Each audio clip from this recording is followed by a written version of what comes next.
like having things in my pockets. All right, this is part of my morning practice, and I'm going to take you along for the ride to an extent here with some horse stance. And oh wow, what a pun. I'm going to face the sun because I'm a hippie, and I'm going to buckle in for a level where I've got plenty of space in my joints, but where it's still challenging for my legs. And what you'll notice when you hold a stance like this is that you can have your weight shifted further forward onto the balls of the feet, or you can have your weight shifted further back towards the heels. And when the weight is towards the ball of the feet, you'll feel more tension up the posterior lines, the backs of your legs, through the plantar fascia, the calf muscles and all of that, and usually through the inner thighs.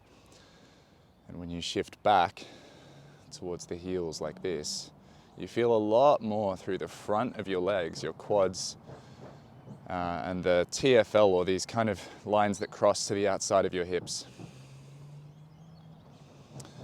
So you can explore rocking a bit there, but I like to just find a bit of a center where I'm applying some weight through the heels as well as the ball of the foot. It's definitely less pleasant if you shift the weight back. From here, what I'm doing is feeling a lot of burning in my legs, and as much as possible through my hips, through my glutes, my inner thighs, I'm relaxing and releasing tension. I'm going to sink down through the back of my hips and my pelvis so that my lower back flattens. Noticing that my breath wants to deepen. I want to take big breaths because it's starting to get hard.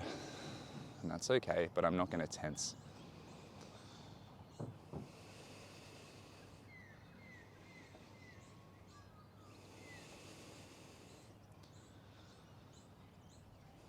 So at all times, I'm releasing. How little tension do I need?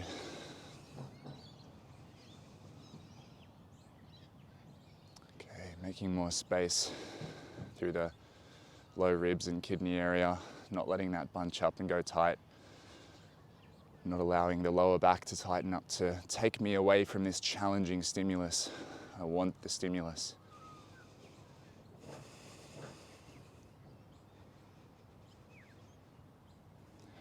Letting the sternum relax down helps the breath fill the sides and the back.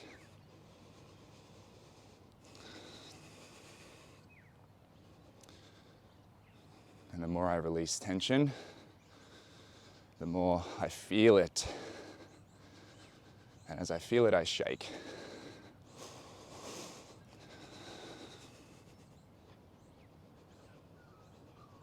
My nervous system doesn't know how to feel this much. So I release. I relax my identity. I relax my expectations. Feeling it. Feeling the sun. Feeling the space around me.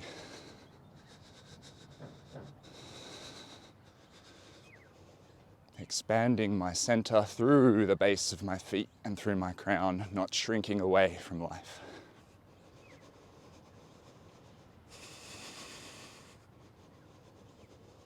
And the more I relax, the more my ability to be with intense sensation increases too. And the sensation transforms, but I transform just as quickly.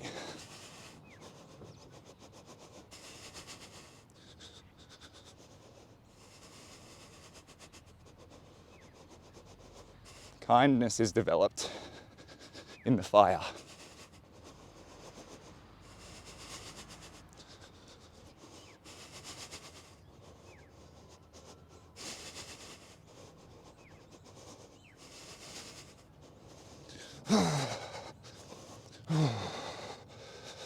I can't hold it that low without my joints bottoming out. I need to be able to respect my anatomy, protect the parts of me that can't handle this.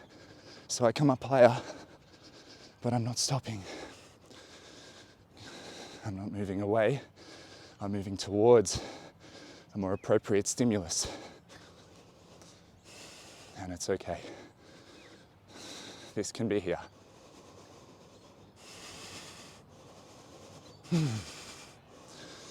Okay. I noticed a lot of tensing in the back of my neck. So I'm coming up higher because that tensing felt like a gripping on my spinal cord and my brain. And that's the stress response. That's the startle response, which for me is stuck on. And it's this, If I'm pushing really hard like that, then what happens is my nervous system has a preference to use old patterns. And in order to shift those patterns, I have to go there. But I need to go there with a rate of change which is generative rather than traumatizing. My preferences are default. If I push too hard to prove something, I will default to those tension patterns. My breath was not calm. I wasn't sending the message from here down. My focus was too low on all this. My neck spoke to me and said, hey, pay attention inside now. Pain here.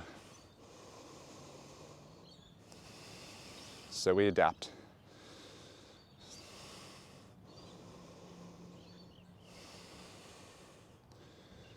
When the heart rises and the collarbones broaden towards the space here, the ears can be lifted like a coat hanger being drawn to the sky, and the shoulders can settle on the buoyancy of the breath. That's much better. And with the tongue to the roof of the mouth, suction to the top palate, hard to do when I'm talking, I can relax my jaw down and forward.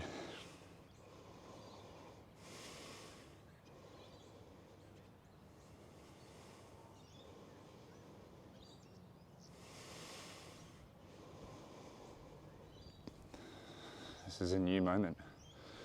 There is but one changing moment. The character that I accidentally fell into, that I discovered I was falling into by default patterns, was a method. I no longer need that method. I have shifted. My character can shift. What other experiences are available when I let go of looking for them?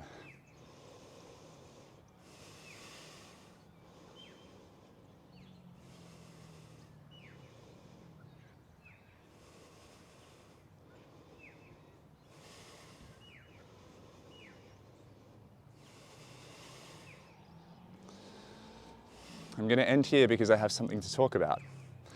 So, this process for me highlights a couple things.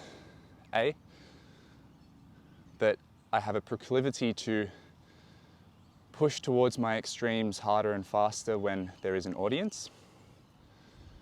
B, that proclivity to want to get somewhere and to prove something to myself and to uplift others too by showing that hard things are possible gets to a point where it can short circuit further development.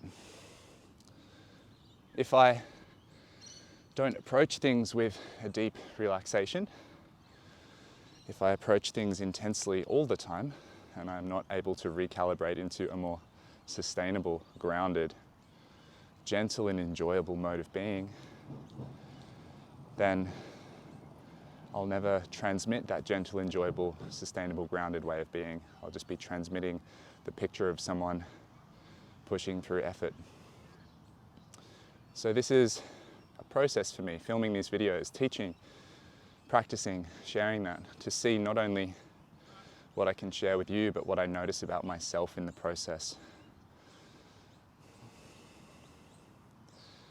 And the most honest representation, perhaps, would be to show you more of this over time and to show you my more regular, slightly softer morning practice. But you've got to understand that your willingness to see interesting things and see things that look hard is the reason why you'll keep striving into those hard places. And your lack of interest in the things which look gentle and subtle and sustained is the reason why perhaps you won't attract that experience for yourself. So by showing up in this way, by proving something, by demonstrating some kind of feat, I'm catching you with the attention, and it's interesting. And the really, really powerful part of this process doesn't always look like that. It's a lot quieter, it's a lot gentler, like water streaming over river rocks, and over time, gently, gently carving a deep, deep, powerful path.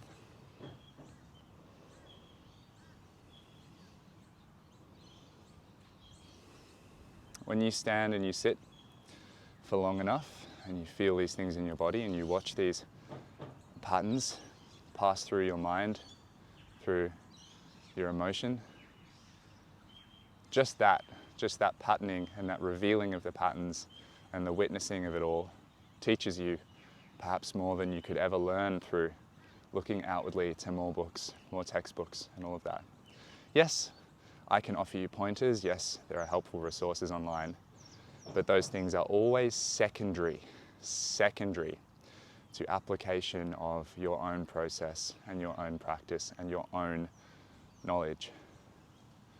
There's a Western way of looking at things, which is that we learn and then we apply and then we benefit, but often it's more the case that we apply first, and there is benefit in the attempt to apply, and then the learning happens after the fact as a following effect. So bear that in mind. Being in the realm of curiosity, of play, of wonder, and of not knowing can be more beneficial and more enlightening than knowing and then seeking to apply. Thanks for coming along. I'm going to peel this sweaty top off, drop back into my own space, practice some more. All right.